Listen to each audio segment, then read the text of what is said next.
تو میں نے بھی بالکل اتفاقاً اور جیسے مذاق میں یا جیسے ہوتا ہے نا شغل میں شعر کہے، اور اتفاق سے ان لوگوں تک میری رسائی ہو گئی جنہوں نے اس کو سمجھا کہ ہاں یہ میرے اندر صلاحیت ہے تو اسے پالش کرنا چاہیے، تو انہوں نے کیا۔ یہ کس عمر کی بات ہے؟ یہ انٹرمیڈیٹ کی بات ہے۔ تو اس زمانے میں نے پہلی دفعہ ایسے ہی، وہ ظاہر ہے اس میں زیادہ تر چیز جو مصرے تھے وہ بے وزن تھے۔ وہ جن استاد کی بات کر رہا ہوں انہوں نے، محمد خالد صاحب تھے جو خود بہت کمال درجے کے شاعر ہیں، اور استاد اس سے بھی بڑے تھے۔ تو وہ بعد میں انہوں نے بتایا کہ تم نے جو شروع میں مجھے 3-4 غزلیں سنائی تھیں اس میں 3-4 مصرے وزن میں تھے، جو یہ بتا رہے تھے کہ وہ تمہارے اندر وہ جو عروضی آہنگ ہے وہ فطری طور پر موجود ہے، کیونکہ اگر وہ نہ ہو تو پھر ایک مصرع بھی وزن میں کوئی نہیں کہتا۔ تو پھر ظاہر ہے طویل عرصہ اس میں لگا، یعنی کئی سال، 2-4 سال اس میں لگ گئے، لیکن یہ ہے کہ ان 2-4 سالوں میں نے پڑھا بہت زیادہ انہی کی وجہ سے۔ یعنی میں نے انٹرمیڈیٹ کے زمانے میں پوری کلاسک کی شاعری یعنی ٹوٹیلٹی میں پڑھ لی۔ اپنے بی اے کے زمانے میں نے اردو کا سارا فکشن پڑھنے کے بعد عالمی فکشن پڑھنا شروع کر دیا تھا۔ جب میں ایم اے کے لیے اورینٹل کالج گیا تو میرے اندر ایک زوم تھا کہ میں نے بہت پڑھا ہے۔ وہاں پھر مجھے سجاد باقر رضوی ملے جنہوں نے سب سے بڑا احسان میری ذات پر یہ کیا کہ وہ زوم توڑ دیا، اور یہ احساس پیدا ہوا کہ میں تو کچھ بھی نہیں پڑھا، ابھی تو بے پناہ پڑھا ہے جو پڑھنا چاہیے۔ تو یہ میری گڈ لک ہے کہ مجھے ہمیشہ بہت کمال کے استاد ملے ہیں جنہوں نے مجھے بنانے میں بڑا کردار ادا کیا ہے۔ زبردست سر، لیکن اب یہاں ایک سوال جو آج کے معاشرے کا المیہ بھی ہے کہ آج کتاب پڑھنا ختم ہو رہا ہے۔ ہماری نسل جس کو ہم پڑھا رہے ہیں، جو ہمارے پاس ہے، وہ اتنا پڑھتے نہیں، لیکن دوسری طرف یہ بھی حقیقت ہے کہ اچھا لکھنے کے لیے اچھا پڑھنا بہت ضروری ہے۔ اچھا دیکھیں، میں تو اس دنیا کو 1980 سے شعور سے دیکھ رہا ہوں۔ 1980 سے اب تک ایک چیز کم از کم میں اورینٹل کالج کے حوالے سے آپ کو پورے وثوق سے بتا سکتا ہوں کہ ہمارے زمانے میں بھی جو طالب علم تھے وہ کورس ہی پڑھتے تھے، نصاب پڑھتے تھے، اور نصاب سے مراد ہے نصابی موضوعات۔ نصاب میں شامل ٹیکسٹ بھی نہیں پڑھتے تھے۔ جیسے مثال کے طور پہ ناول کے جو پرچہ ہے، فکشن کا پرچہ، اس میں جو ناول ہے وہ کوئی نہیں پڑھتا۔ ناول پر لکھے ہوئے نوٹس یاد کرتے ہیں اور امتحان دیتے ہیں۔ یہ ہمارے ایجوکیشنل سسٹم کی خرابی ہے، وہ ایسا نظام ہے، برا نظام ہے وہ۔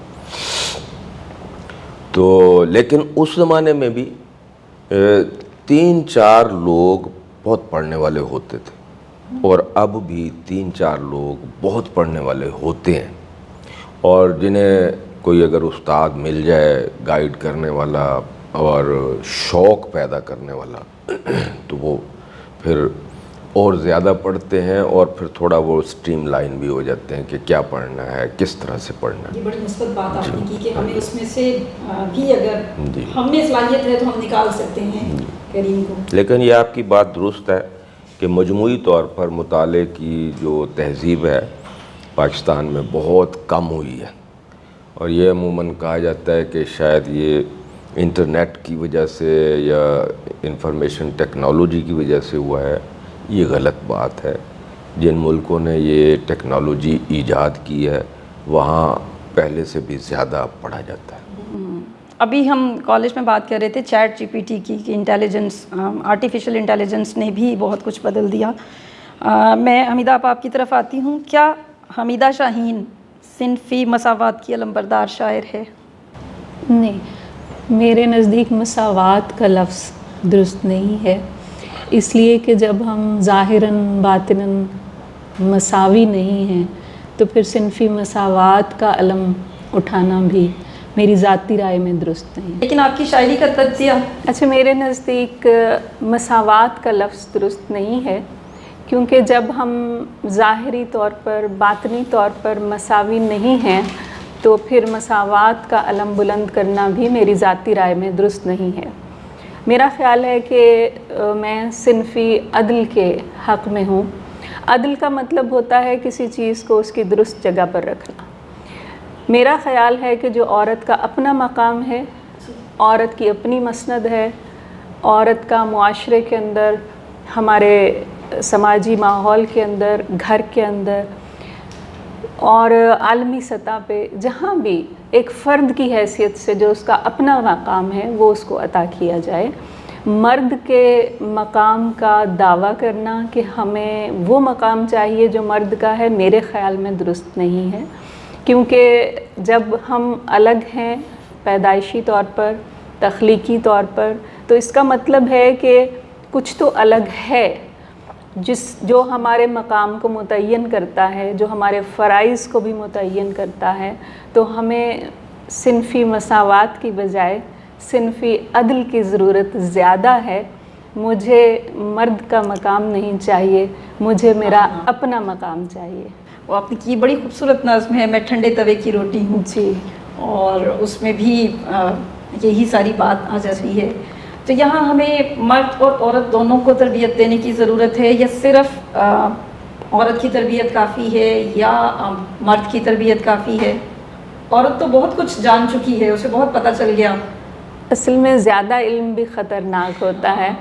تو اب اس وقت ہمیں جو فیمنزم کی صورتحال نظر آ رہی ہے اس میں یہی امبیلنس ہے، عدم توازن ہے کہ عورت بہت زیادہ جان گئی اپنے حقوق کے بارے میں، لیکن دیگر معاشرے کو بتانا یہ ضروری تھا اور اب بھی ضروری ہے کہ انہوں نے عورت کو مقام کیسے دینا ہے۔ بالکل۔ تو اس کے لیے مرد کی تربیت زیادہ ضروری ہے کہ وہ کس طرح سے عورت کو اپنے ساتھ لے کر اس کے جو حقوق ہیں، اس کے اپنے حقوق ہیں، وہ دیتے ہوئے کس طرح سے معاشرے کے اندر زندگی کو توازن میں رکھ سکتا ہے۔ تو تربیت اور تعلیم دونوں کی اشد ضروری ہے۔ صرف عورت کو یہ بتا دینا کہ آپ کے یہ حقوق ہیں، یہ حقوق ہیں، یہ حقوق ہیں، اس سے حقوق مل نہیں جاتے، بلکہ عورت کے اندر انتشار پیدا ہوتا ہے، عدم اطمینان پیدا ہوتا ہے، جو کہ ہمیں دکھائی بھی دیتا ہے اور وہ پھر نعروں کی شکل میں نکلتا ہے، جبکہ اس سے مسئلہ حل ہونے والا نہیں ہے۔ جس نے لے کر چلنا ہے ساتھ، اس کو معلوم ہونا چاہیے کہ مجھے اس کو اپنی پشت کے پیچھے لے کر نہیں چلنا، بلکہ پہلو بہ پہلو لے کر چلنا ہے۔ بیٹوں کی تربیت اس طرح جی بالکل بالکل۔ آپ وہ نظم سنا دیں، میں ٹھنڈے توے کی روٹی، میری تو وہ فیوریٹ نظم ہے۔ بہت شکریہ، میں سنا دیتی ہوں۔ اس کا عنوان ہے ایک بے دھیانی، نظم کا عنوان ایک بے دھیانی۔ میں ٹھنڈے توے کی روٹی ہوں، مجھے بے دھیانی میں ڈالا گیا، مجھے بے دردی سے پلٹا گیا، میرے کتنے ٹکڑے اکھڑ گئے، میں ٹھیک سے سینکی جا نہ سکی، میں کسی چنگیر میں آ نہ سکی، میرا پسنا گندھنا اور جلنا بیکار گیا، میں ہار گئی، ایک بے دھیانی مجھے مار گئی۔ واہ، کیا بات، کیا بات ہے، بہت خوب۔ سر، لفظ محبت، اسے کیسے ڈیفائن کریں گے آپ؟ دیکھیں، محبت کو ڈیفائن کرنے کی بجائے محبت کرنی چاہیے۔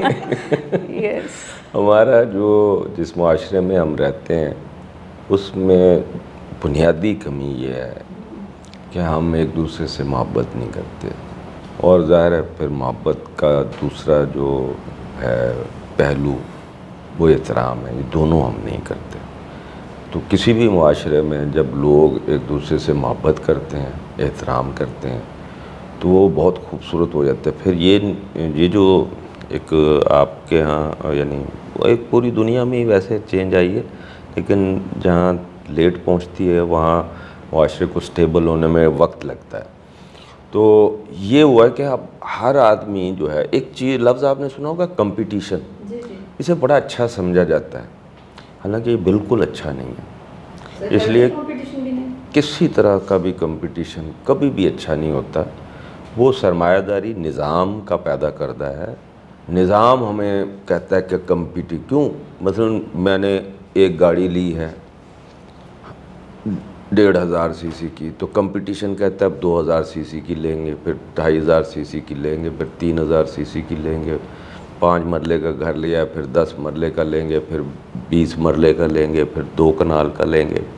یہ کمپٹیشن ہے، یہ آپ کے اندر جو پیدا کرتا ہے، یہ بیسیکلی قناعت کا اپوزٹ ہے۔ تو پرانے معاشرے جو تھے ان کی بنیادیں قناعت پر رکھی ہوئی تھیں، اور جدیدیت جسے کہتے ہیں نا ماڈرنزم، اس کی بنیاد ہوس پہ رکھی ہوئی ہے، زیادہ سے زیادہ کا حصول، بہتر سے بہتر کا حصول۔ اب دیکھیں کہ ایک ہی فون ہے، ایک ہی کمپنی کا فون ہے، اگر وہ آپ 6 مہینے آپ استعمال کریں تو وہ آؤٹ آف ڈیٹ ہو جاتا ہے۔ کبھی کوئی چیز 6 مہینے میں آؤٹ آف ڈیٹ ہوتی تھی، تو اب اس سے بھی زیادہ ہونے لگی ہے جلدی۔ تو نیا ماڈل، نیا ایڈیشن، تو یہ وہ عناصر ہیں جو ہماری زندگی کو ڈسٹرب کرتے ہیں، خراب کرتے ہیں، اور ان ہیومن بناتے ہیں، اور محبت کی بجائے کمپٹیشن پیدا کرتے ہیں، جس سے نفرت پیدا ہوتی ہے۔ بالکل، میں نے کسی شاعر کا انٹرویو سنا، انہوں نے کہا رومان شاعری کے لیے ضروری نہیں ہے، فکر ضروری ہے۔ مجھے تھوڑا سا اعتراض تھا کہ رومان کے بغیر شاعری کیسے ہو سکتی ہے؟ رومان تو بہت ساری چیزوں سے ہے، فطرت سے بھی ہے۔ دونوں لازم و ملزوم ہیں۔ اگر الگ الگ ہوں تو بڑی شاعری پیدا نہیں ہوتی، یعنی صرف رومان ہو تو ایک رومانوی شاعر پیدا ہوگا جو کبھی بھی کوئی بھی عظیم شاعر صرف رومانوی یا صرف فکری نہیں ہوتا۔ میر سے ہوں، غالب ہوں۔ اب یہ میں نے ابھی ان کو دیتے ہوئے آواز کا ٹیسٹ، میں نے ان کو جو مصرع پڑھا تھا، وہ دیکھ کتنا خوبصورت ہے۔ آئینہ کیوں نہ دوں کہ تمنا کہیں جسے، ایسا کہاں سے لاؤں کہ تجھ سا کہیں جسے، پھونکا ہے کس نے گوش محبت میں ہے خدا، افسون انتظار تمنا کہیں جسے۔ اب یہ دونوں شعر انتہا درجے کے فکری ہیں اور کتنے خوبصورت ہیں، کتنے رومانوی ہیں، ٹھیک ہے۔ تو رومان اور فکر اتنے آپس میں گندے ہوئے کہ دونوں کو الگ کرنا ممکن نہیں ہے۔ تو جہاں الگ ہوتے ہیں، ایسے ہوتے ہیں شاعر جو فکری ہوتے ہیں، ایسے بھی ہوتے ہیں جو رومانوی ہوتے ہیں، وہ ادھورے ہوتے ہیں۔ جو شاعری ہے وہ رومان یا جمال میں لپٹی ہوئی عظیم ترین انسانی فکر کو شاعری کہتے ہیں۔ فکر کے بغیر تو شاعری ایک اتھلی اور سطحی چیز ہے، جیسے کہ ہو رہی ہے، جیسے کہ ہر دور میں ہوتی ہے۔ ہر دور میں ایک ہی غالب ہوتا ہے، ہر دور میں ایک ہی میر ہوتا ہے، ہر دور میں ایک ہی اقبال ہوتا ہے، تو یا ایک ہی راشد ہوتا ہے۔ تو باقی شاعر جو ہیں وہ ایک فضا بناتے ہیں، ان کا کوئی دوسرا مصرف نہیں ہے۔ وہ ایک فضا بناتے ہیں تاکہ ہم اقبال کو پڑھ سکیں، وہ فضا بناتے ہیں تاکہ غالب کو پڑھ سکیں، میر کو پڑھ سکیں۔ تو اس لیے، اور وہ شاعر ہوتا ہے جو ٹوٹیلٹی میں زندگی کو دیکھ رہا ہوتا ہے۔ مطلب آپ یہ جاننا چاہیں کہ 20ویں صدی کے نصف اول میں انسان کیا تھا، کیوں تھا، کیسا تھا، کتنا تھا، تو اقبال بتائے گا، کوئی دوسرا شاعر نہیں بتائے گا۔ کوئی شاعر کچھ بتائے گا، کچھ بتائے، جیسے مثال کے طور پہ کہ فراق کے ہاں ایک بڑا خوبصورت رومان آپ کو ملے گا، یگانہ کے ہاں ایک بڑا زہریلا طنز آپ کو ملے گا، لیکن اقبال کے ہاں یہ سب بھی ہوگا اور اس کے ساتھ کچھ اور بھی ہوگا جو ہم جانتے ہیں کہ اقبال کے پاس ہے۔ تو یہی میر اور یہی غالب کے ساتھ ہے۔ تو باقی شاعر جو ہم سب ہوتے ہیں، ہم اس کے لیے ہوتے ہیں۔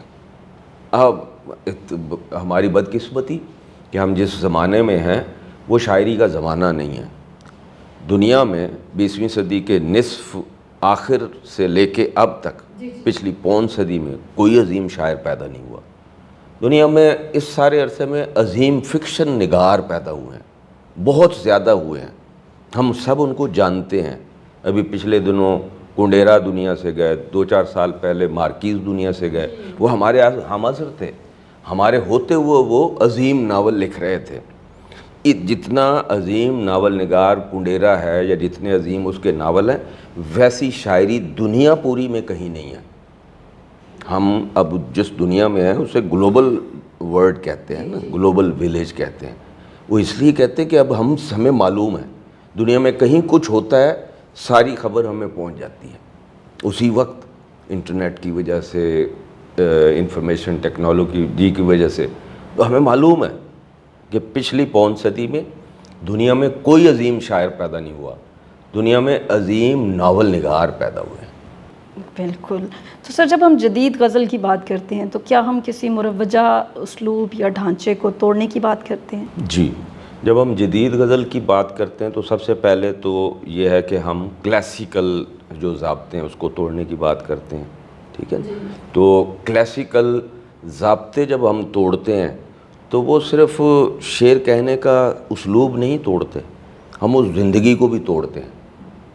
تو جدیدیت کی بنیادیں جس زندگی پر تھیں یا جس نظام اقدار پہ تھیں یا جس اخلاقیات پر تھیں یا جن انسانی قدروں پر تھیں, وہ متضاد ہیں ان قدروں کے جو کلاسیکی دور میں تھی. مثال کے طور پہ صرف ایک بات بتاؤں کہ پرانی جو ہماری کلاسیکی زندگی تھی وہ کولیکٹیو لائف تھی, اس کی بنیاد اجتماعیت پر تھی, اور جو جدید ہے زندگی ہے اس کی بنیاد انڈیویجولزم پر ہے, انفرادیت پر ہے, ٹھیک ہے. تو نتیجتاً آپ دیکھیں ہمارا جو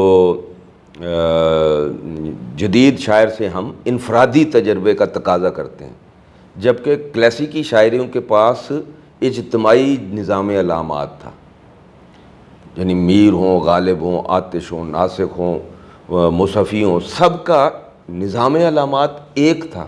وہ اسی نظام علامات میں انفرادی شاعری یا مختلف شاعری کر رہے تھے.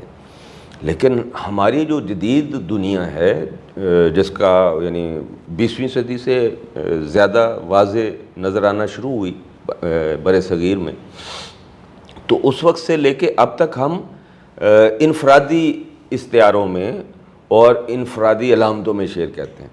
نہ وہ اچھا تھا نہ یہ برا ہے, یہ مختلف ہے. وہ زندگی مختلف تھی, اس کا استعارے, اس کی علامتیں مختلف تھیں, اس کی فکر مختلف تھی, اس کا طرز زندگی مختلف تھا. اور یہ جدید دنیا ہے, یہ اپنے استعارے, اپنی علامتیں, اپنا طرز زندگی اور اپنا اسلوب لے کے آئی. بالکل ٹھیک ہو گیا. حمیدہ آپا, مشاعرہ مظاہرہ کیوں بنتا جا رہا ہے, اور کیا یہ ضروری ہے کہ خیال سے زیادہ اس کی ظاہری پیشکش پر توجہ دی جائے؟ یہ آپ نے کافی نازک سوال کیا ہے, اور یہ میرا خیال ہے کہ آج کل کے دور میں کافی زیادہ یہ سوال اٹھایا جا رہا ہے, اس لیے کہ مشاعرے کی تہذیب میں ایک تبدیلی بھی آئی ہے اور مشاعروں کی تعداد میں بہت زیادہ اضافہ ہو گیا ہے. اب لاہور جیسے شہر میں یا جتنے بڑے شہر ہیں, کراچی ہے, لاہور ہے, تو اگر محاورتاً کہیں کہ گلی گلی مشاعرے برپا ہوتے ہیں. جو بات آپ نے کی ہے یہ ابھی بھی بہت شاید اسی لیے ڈسکس ہوتی ہے, زیر بحث بھی اسی لیے آ رہی ہے کہ ابھی بھی بہت کم ایسی مثالیں ہیں جو زیر بحث آ رہی ہیں کہ انہوں نے مشاعرے کو مظاہرہ بنایا ہے.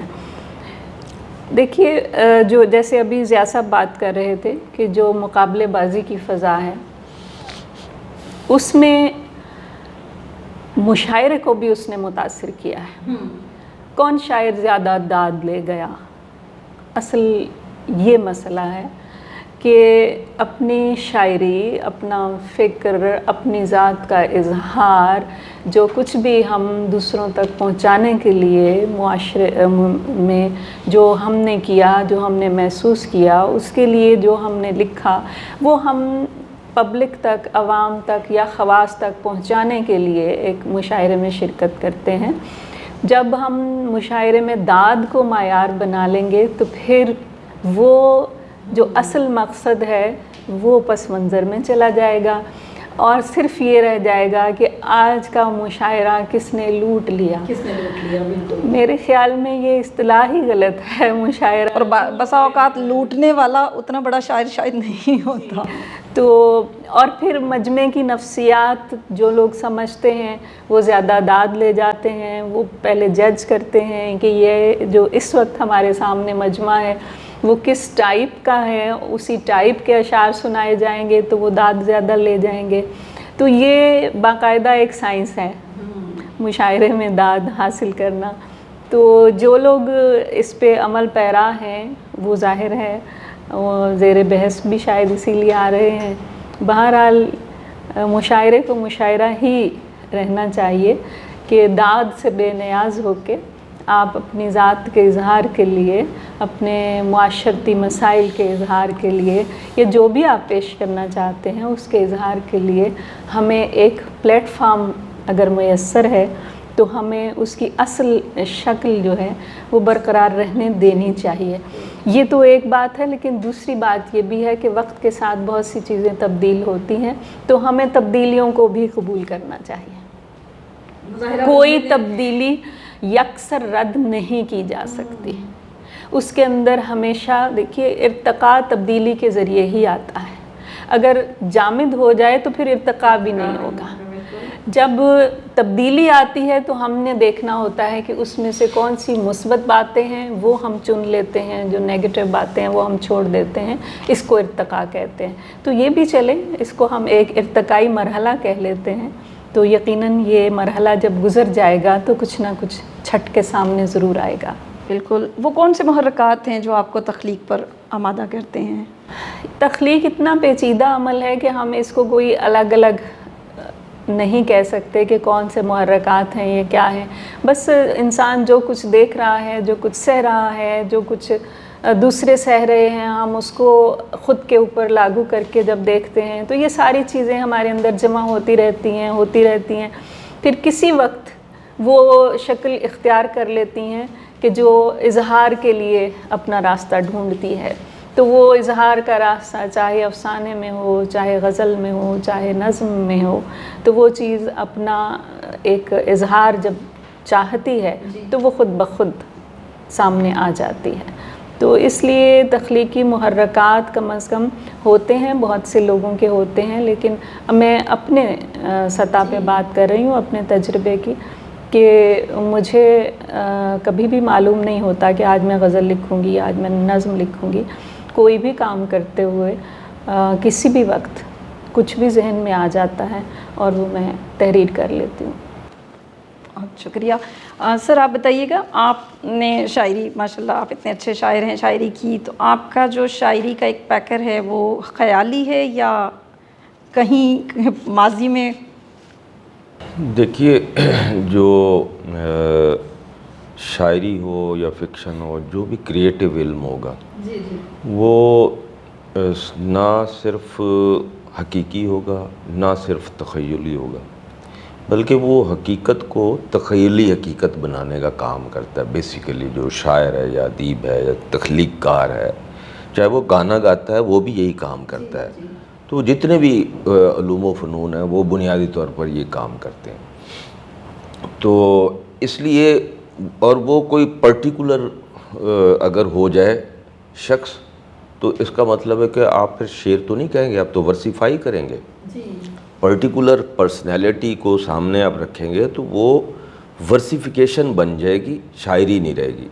شاعری بڑا پیچیدہ عمل ہے، اس میں پتہ نہیں کتنی بے شمار چیزیں ہوتی ہیں. یعنی ایک شعر جب تخلیق پاتا ہے تو اس ایک شعر کے ہر لفظ کے پیچھے ایک پیچیدہ تجربہ ہوتا ہے، اور وہ کبھی ہمارے مشاہدے کے ذریعے سے ہمارے سامنے آتا ہے، کبھی ہمارے تجربے کے ذریعے سے آتا ہے، کبھی ہمارے مطالعے کے ذریعے سے. 3 بنیادی ذرائع ہیں نا علم کے، مطالعہ، مشاہدہ اور تجربہ. تو وہ تینوں کا میں سے کون سا، مطلب ایک پورا مشاہدہ ہے، وہ پورا مشاہدہ بھی نہیں لیتا نا. اس مشاہدہ کا کوئی یعنی اشاریہ 0.001% ایک جگہ سے آئے گا، اتنا تھوڑا تھوڑا ملا کے. وہ تو بڑی پیچیدہ ترکیب ہے نا شاعری کی. تو وہ جب ظہور کرتی ہے تو بھی بعض اوقات شاعر کو پتہ نہیں ہوتا. یعنی بڑے بڑے عظیم شاعروں کو بھی نہیں پتہ ہوتا. ہم بعد میں دریافت کرتے ہیں. جیسے مثال کے طور پہ غالب کی نے سرمایہ داری نظام کی طرف پہلا شاعر ہے ہندوستان کا جس نے اشارہ کیا. غالب کو تو نہیں پتہ تھا، یہ تو ہم نے نکالا اس کی شاعری میں سے. اس نے یہ یعنی لاشعوری طور پر یا امیجینیشن کے ذریعے سے دریافت کیا. شاعر کی امیجینیشن شاعر سے بڑی ہوتی ہے. تو یا اس کے شعور سے بڑی ہوتی ہے کم از کم. شعور بہت چھوٹا ہے, شعور بہت چھوٹا ہے. آپ یہ سمجھیں کہ زیادہ سے زیادہ انسانی وجود کا 5% ہے, اس کا 95% اس کی لاشعور کی عظیم و شان دنیا ہے. اس میں آپ یعنی ہم نے پڑھا یونگ وغیرہ کو کہ وہ تو پچھلے 12,000 سال اور 70,000 سال کے تجربات بھی ہماری جینیٹکس کے ذریعے ہمارے ساتھ موجود ہوتے ہیں نا. تو بعض اوقات شاعر امیجنیشن کے ذریعے 70,000 سال پہلے کے تجربے کی کوئی چیز, کوئی ایک رمق بھی ساتھ اس کے مل جاتی ہے. تو اتنی پیچیدہ چیز ہے. بالکل سر, بالکل وقت ہمارے پاس کم ہے, ورنہ میرا دل تھا کہ میں آپ کو سنتی چلی جاؤں. جو نئے لکھنے والے ہیں, ہمارے نئے شاعر, نوجوان شاعر ہیں, اس طرف آئے ہیں, ان کے لیے آپ کیا ان کو رہنمائی دیں گے کہ وہ اچھا کلام لکھ سکیں, ان کا تخیل بہتر ہو سکے؟ دیکھیے, شاعری کا زمانہ ختم ہو گیا دنیا سے. سرمایہ داری نظام جس معاشرے کو, جس دنیا کو پیدا کیا ہے, وہ شاعری بیان نہیں کر پا رہی. یہ نہیں کہ کر نہیں سکتی, کر سکتی ہے, کر نہیں پا رہی, کیونکہ یہ میٹافر کے سے زیادہ ہے. اب میٹافر سمجھنے والے وجود دنیا میں نہیں رہے, اس لیے شاعری نہیں سمجھتے. آپ یعنی 22 کروڑ عوام میں سے شاید پورے پاکستان میں 5, 7, 10, 15, 20 لوگ ہوں گے جو شاعری سمجھتے ہیں. 22 کروڑ شاعری نہیں سمجھتے, انہیں بالکل شعور ہی نہیں ہے کہ شاعری کیا شے ہے. تو اس زمانے میں شعر کہنے کے لیے اور ہر زمانے میں شعر کہنے کے لیے سب سے ضروری علم ہے. علم کے بغیر شعر نہیں کہا جا سکتا, کیونکہ شعر کہنے کی صلاحیت تو فطری ہے, گاڈ گیون ہے. اس کو آپ کیسے بہتر کرتے ہیں؟ علم کے ذریعے سے. اکتساب جو ہے اس میں وہ علم ہے. تو جو پہلے بھی آپ نے یہ بات کی اور بالکل بجا کی کہ ہمارے شاعر پڑھتے نہیں ہیں, ہمارے افسانہ نگار افسانہ نہیں پڑھتے, ہمارے شاعر شاعری نہیں پڑھتے. کوئی ہیں, اور وہی نمایاں بھی آپ کو نظر آتے ہوں گے, وہ پڑھتے ہیں. تو جو انبوہ ہے ایک شاعروں کا وہ نہیں پڑھتا. اور پھر یہ بات پہلی صدی عیسوی کے ایک نقاد تھے لونجائنس, انہوں نے کہا کہ شاعر کو سب سے زیادہ ضروری ہے کہ وہ روایت سے, ادب کی روایت سے آگاہ ہو. پھر اس نے وضاحت کی روایت کیا ہے. انہوں نے کہا روایت یہ ہے کہ پہلے نمبر پہ اسے اس زبان کے سارے ادب سے واقفیت ہونی چاہیے جس میں وہ لکھ رہا ہے. دوسرے نمبر پر اس خطے کی دوسری زبانوں میں جو ادب لکھا گیا وہ اس سے بھی واقف ہو. اور تیسری سطح پر وہ اس ادب سے بھی واقف ہو جو دنیا کی دوسری زبانوں میں لکھا جاتا ہے, ترجمے کے ذریعے ظاہر سے. اور اب ہم یہ کہتے ہیں, یہ میں اردو ادب میں پہلا آدمی تھا جس نے 1985 میں یہ فلوٹ کیا تھا آئیڈیا کہ اب کوئی عظیم شاعر پیدا نہیں ہو سکتا اردو میں جب تک وہ فزکس نہیں پڑھے گا, جب تک وہ سائنس نہیں پڑھے گا. سائنس جو فزکس کو پڑھتے ہیں, جو کوانٹم فزکس کو پڑھتے ہیں, وہ جانتے ہیں کہ اب تصوف بھی کوانٹم فزکس ہے اور شاعری بھی کوانٹم فزکس ہے. پڑھ کے دیکھیں, اس میں اتنا حسن, اتنا پھیلاؤ, اتنی گہرائی, اتنا جمال ہے اس میں. تو ہم چونکہ پڑھتے نہیں, ہمیں اس سے واقفیت بھی نہیں ہے. میں کوئی ایک آدھ بات بھی اگر آپ کو ایسے بتاؤں تو آپ کہیں گے کہ واقعی یہ تو بڑا کمال کی بات ہے, یہ تو بڑی یعنی اس میں تو بڑی وہ گہرائی ہے جو صوفیاء کے جو ہم افکار پڑھتے ہیں ان میں ہے, یا بڑے شاعروں, بڑے شاعر, بڑا صوفی, بڑا سائنسدان, بڑا عالم ایک ہی قبیلے کے لوگ ہیں, کوئی الگ نہیں ہے. اب ایک بات بڑی خوبصورت کی تھی شہزاد احمد نے, یہ گفتگو میں شہزاد صاحب سے اس لیے زیادہ ہوتی تھی کہ وہ سائنس پہ کام بھی کیا, انہوں نے نفسیات, فلسفہ اور سائنس پہ انہوں نے کافی کام کیا نثر میں. تو وہ ایک دفعہ میں ان کے پاس گیا, میں نے کہا کہ کتاب ایلن ووڈز اور ٹیڈ گرانٹ, دو سائنٹسٹ تھے, مارکسی تھے, انہوں نے کتاب لکھی تھی مارکسی فلسفہ اور سائنس, جدید سائنس. تو ہر علم کو ڈسکس کرنے انہوں نے مختلف چیپٹرز میں مختلف جدید علوم ڈسکس کیے. ہر علم کو ڈسکس کرتے کرتے آخر میں وہ کہتے تھے یہ میٹا فزیکل ہو گیا، یہ میٹا فزیکل ہو گیا، یہ میٹا فزیکل ہو گیا. جیسے مثال کے طور پہ بگ بینگ تھیوری جو ہے وہ سمجھتے تھے یہ میٹا فزیکل تھیوری ہے. تو میں نے شہزاد صاحب سے میں نے کہا یہ کیا بات کر کیوں کہا ہم نے؟ کہنے لگے وہ سمجھ نہیں پا رہے، وہ مارکسی ہیں اس وجہ سے اس کو ایسے دیکھ رہے ہیں، ورنہ ہر علم اپنی بنیادوں میں یا ابتدا میں ڈیفرنٹ ہے، اپنی ہائٹ پہ ایک ہو جاتا ہے. تو سارے علوم الٹیمیٹلی ایک جگہ پہ جا کے مل جاتے ہیں، اور وہ یعنی اگر سائنسی یا علمی زبان میں بات کریں تو وہ کائنات کی دریافت کے عمل میں شریک ہیں سارے کے سارے علوم، اور مذہبی زبان میں بات کریں تو وہ کائنات کی دریافت کے ذریعے سے خدا تک پہنچنا چاہتے ہیں. بالکل. حمیدہ آپا یہی سوال، چونکہ آپ ماشاءاللہ سے نسائی ادب میں بڑی توانا آواز ہیں، اور میں یہی سوال آپ کی طرف لے کر آؤں گی کہ خواتین شاعر کیا کریں کہ وہ ان کی کلام میں قافیہ ردیف سے ہٹ کے بھی کوئی وزن سے ہٹ کے بھی کوئی بات پیدا ہو سکے؟ پہلی بات تو یہی ہے جو آپ کے سوال میں موجود ہے کہ خواتین شاعر کہ خود کو ایک تخلیقی وجود پہلے سمجھیں. جب انسان اپنی تخلیقی کائنات میں داخل ہوتا ہے تو وہاں مرد اور عورت کی تخصیص ایک حد تک، مکمل نہیں، ایک حد تک ختم ہوتی ہے. جہاں تک رہتی ہے باقی وہاں تک یہ ہے کہ ظاہر ہے عورت کے تجربات، اس کے مشاہدات، دنیا کو اس کا دیکھنے کا نقطہ نظر یہ مختلف ہوتا ہے، وہاں تک تو یہ بات درست ہے. لیکن جب عورت خود کو ایک تخلیقی فرد سمجھے گی تو پھر وہ اپنے ان ذاتی تجربات سے اوپر اٹھ کر بھی بات کر پائے گی.